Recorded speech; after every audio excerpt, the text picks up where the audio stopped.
driving tips para sa mga nalilito sa mga manual transmission, lalo na sa pag-ship o pagkakambyo ng ating gear natin.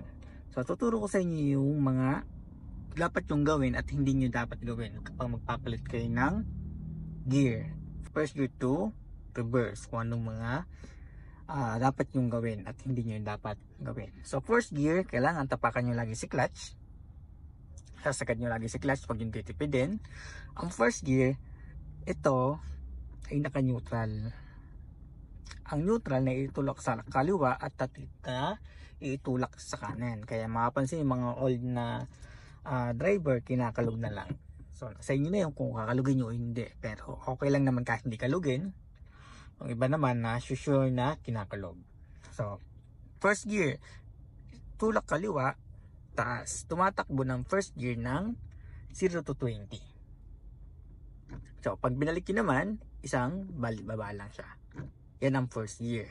So kaya yan ay minsan din napasok sa mga beginners kasi nag-shortcut sila. Galing neutral, ang ginagawa nila, shortcut. Ganito nangyayari. Tinutulak papuntang ganon. Ang pasok niyan ay third gear. So hindi ganyan. Kaya dapat na-assure nyo na tulak kaliwa, straight.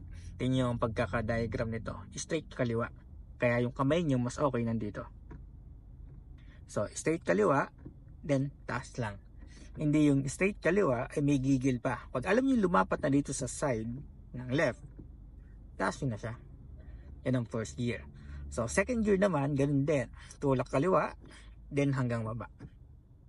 So, mas okay na nandito yung kamay. At first at second, hindi nandito. Mahirap kasi pag dito. Kaya dapat yung kamay nyo nandito sa side. Tulak kaliwa, taas. First gear. Second gear, tulak kaliwa, baba. Tumatakbo ng 20 to 40. Ang third gear, ito yung sa mga beginners, laging nagsasala papuntang third gear. Kasi kala nila, nadaling sa neutral, tutulak pa ng kanan. Ang pasok niya ay fifth gear. So, yan ay normal sa nag-aaral. Kaya dapat practicein niyo na itong second gear at pag tinulak nyo pataas, nagpunta ng neutral. So, tulak nyo lang, taas ulit. Third gear na siya. So, wag yung ganito, nagpunta ng neutral, tulak ulit dito, yan ay fifth gear.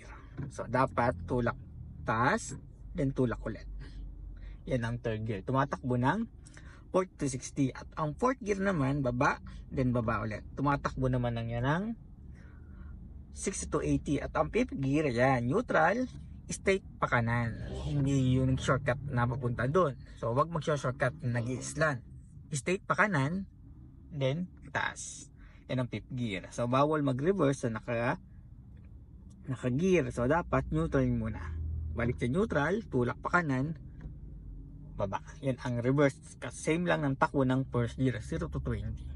Kapag mag-neutral kayo, ito lagi tatandaan yung neutral, 2 at 4 at reverse. Kapag nasa baba yan, ang tong gear na to, isang taas lang, neutral na siya. Kapag 1, 3 at reverse, kahit anong nasa taas dyan ng 1, 3 at reverse, 1, 3 at fifth gear, isang baba lang. Huwag yung pahirapan yung sarili nyo kasi automatic na punta ng neutral. Okay, pwedeng i-check isa o dalawa, okay na yan. Huwag yung kalug na ganyan, pero nasa inyo yan. So yung mga old model na sasakyan, mga truck yan, kinakalog para mapasure talaga. Pero itong mga sasakyan naman ay hindi naman sobrang old model o mga nalabas na ngayon, mas madali na magkambyo kasi automatic na punta ng neutral. Okay, drive safe.